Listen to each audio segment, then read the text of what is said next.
Shabbat Shalom, meus amados. A palavra do Eterno nos diz: Zahor et Yom HaShabbat Lekadishor.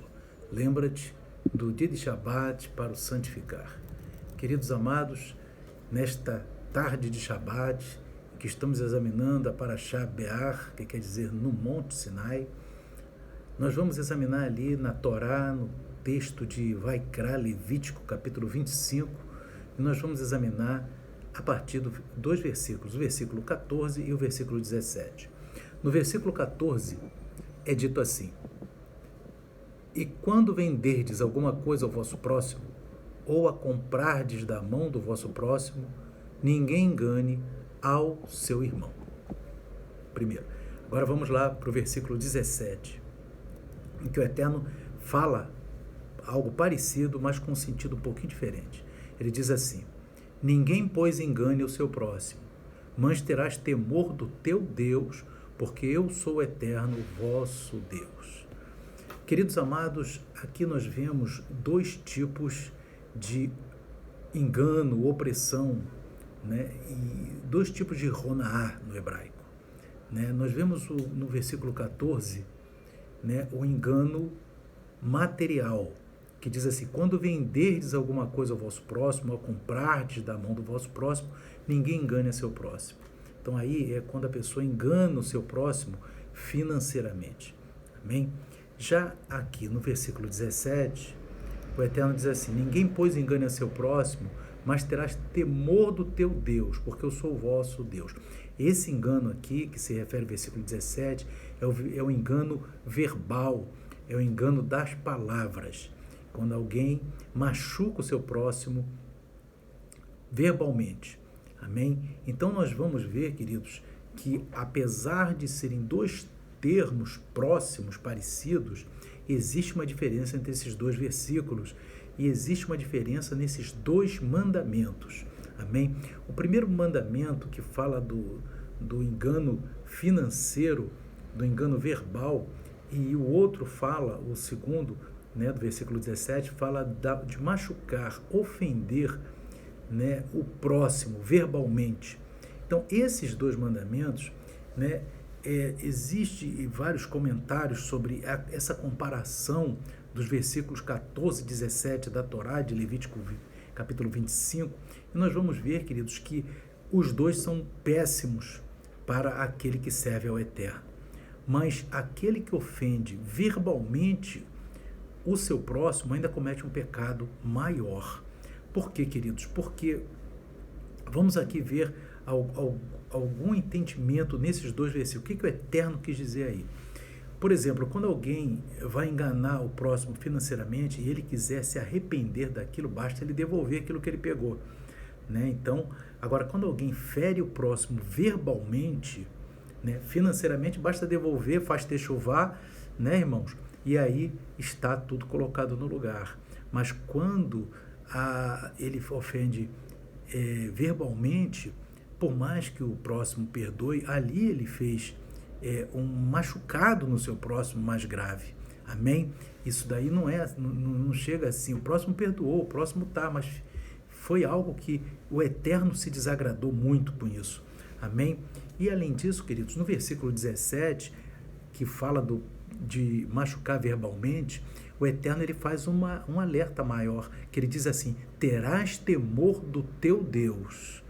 Né? Aqui no versículo 14 ele não cita esse detalhe. Então, ali o 17 ele está dizendo: ó, você quando for ofender o seu próximo verbalmente, não faça isso, porque terás temor do teu Deus. Isso é muito importante. Amém?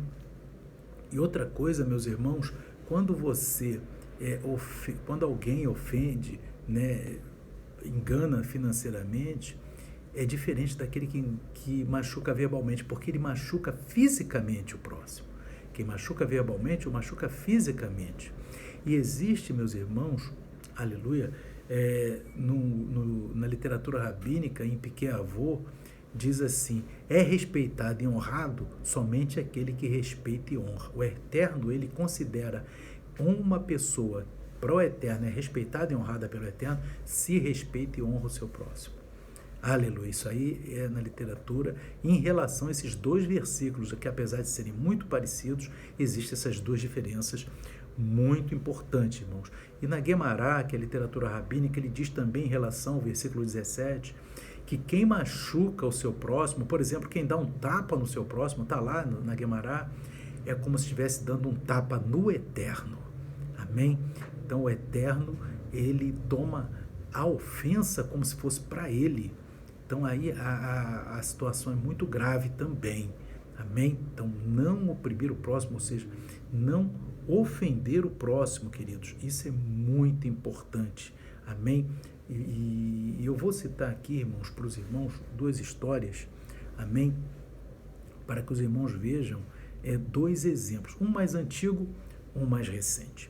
Amém? Tinha um servo de Deus, né, irmãos, já há bastante tempo, né, ele era um rabino, ele recebia, né, os seus discípulos para tirar, e atendia muita gente, né, irmãos, muita gente, com muita paciência, né, e com vários problemas, e tinha que sempre respeitar e honrar o seu próximo, porque isso está aqui na Torá. Amém? Isso aí é mandamento do Eterno. E ali, meu amado, ele tinha um problema de saúde, que ele era muito fraco, então tinha que tomar, né, o seu chá com bastante açúcar, para poder ficar mais desperto. Amém? E ele não podia comer sal em hipótese alguma. E o chá e o açúcar, e o sal e o açúcar são parecidos. Ocorre que uma vez, um dos seus discípulos foi servi-lo, né? Só que em vez do açúcar colocou o sal. E aí, meus irmãos, ele pegou a xícara para tomar, né? E bebeu a xícara ali, gole após gole, toda a xícara. E continuou dando atenção a todos, né? E depois, né, os seus alunos, né, ele foi para casa, enfim, voltou, né, e no dia seguinte, e os alunos disseram: Rabi, nós fizemos um engano, porque o seu chá nós colocamos sal em vez de açúcar, o senhor bebeu como se tivesse sofrido nada, estava tudo normal, o senhor devia ter dito na mesma hora que deu problema. Mas aí ele disse não, que ele preferiria, né, e ser lançado numa fornalha do que envergonhar aquele que o serviu com sal, né? Porque a pessoa que serviu ele serviu de boa vontade. Então, veja bem, meus irmãos, o cuidado que ele teve de não ofender, não expor, né, o seu próximo perante toda aquela comunidade. Amém? Então, o seu discípulo, né, olha que exemplo para nós. E agora é um mais recente, né, de um rabino que faleceu recentemente. Amém? Que ele também atendendo várias pessoas, né, e sempre com boa vontade, e ele ficava ali, irmãos, no seu aposento atendendo, e ele estava sentado ali conversando com alguns discípulos e deixava uma água assim do lado. Ocorre que um discípulo foi e derramou água, o copo inteirinho, molhou o rabi, a roupa toda, a cama, colchão, tudo. E ele continuou normalmente falando com seus discípulos ali, como se nada tivesse acontecido, né?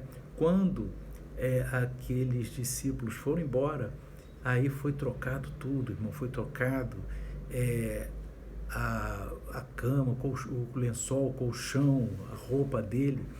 E aí também perguntaram para ele, né, mas Rabi, o senhor ficou conversando com todo mundo, normalmente todo molhado, todo encharcado. E a mesma resposta, ele falou: não posso eu, né, expor publicamente alguém por algo que ele fez para mim, eu não ia fazer isso, né? Então, irmãos, você veja bem, né, a importância de nós obedecermos esses dois mandamentos da Torá, né? Primeiro, não enganar financeiramente ninguém, né, irmãos? Nem tão pouco, muito pior ainda, né, irmãos, enganar usando a palavra, isso aí é pior ainda, né? Muita gente, só Deus, né, queridos? E segundo, irmãos, nunca expor publicamente ninguém. Isso é mandamento da Torá, porque se você expõe alguém, se você ofende alguém, machuca alguém com as tuas palavras, você está machucando e ferindo o Eterno, o próprio Yeshua HaMashiach. Amém? Então, queridos, que o Espírito Santo continue falando ao coração dos irmãos, que o Eterno abençoe a todos. Shalom, Shabbat Shalom. Amém e amém.